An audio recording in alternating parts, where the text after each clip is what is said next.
डोंबिवलीत एका प्रेमी युगुलाने 8 वर्षांच्या प्रेमसंबंधानंतर कोर्ट मॅरेज केलंय। मात्र जात आड येत असल्यानं मुलीच्या कुटुंबाचा या लग्नाला विरोध होता। त्यामुळे त्यांनी पुन्हा लग्न लावून देण्याचं आश्वासन देत तरुणीला नेलं।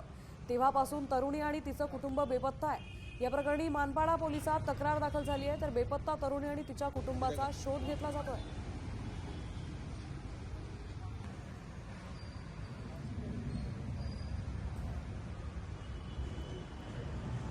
डोंबिवलीतली ही धक्कादायक माहिती आहे।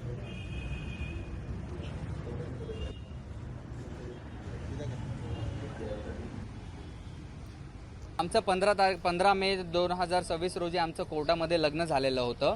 त्याच्यानंतर मग मी तिला 19 तारखेला रात्री घेऊन आलो।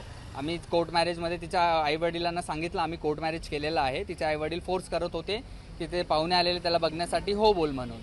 तर मी तिला तिच्या घरातनं घेऊन आलो। तिच्या मामांनी तिला काल रात्रीच म्हणजे 21 तारखेला रात्री 12:30 ते 1:30च्या सुमारास तिला तिथून घरातनं ते लोक जबरदस्ती घराबाहेर घेऊन गेले। त्यांच्या सगळ्यांचा मोबाईल बंद आहेत, कोणाचाही मोबाईल लागत नाहीये। ते पण आम्ही तक्रार मानपाडामध्ये पोलीस स्टेशनमध्ये दिलेली आहे। मिसिंगची तक्रार तिथे नोंद झालेली आहे।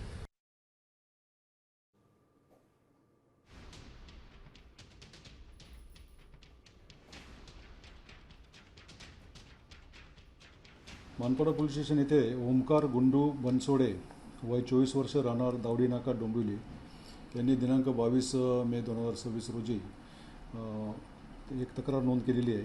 त्यांची पत्नी सौ शिवानी संतोष किंगरे वय 22 वर्ष या 21 तारखेला रात्री 10 वाजेपासून त्या मिसिंग झाल्याचं त्यांनी या ठिकाणी तक्रार दिलेली आहे आणि त्यांच्या मिसिंगचा आम्ही शोध घेत आहोत।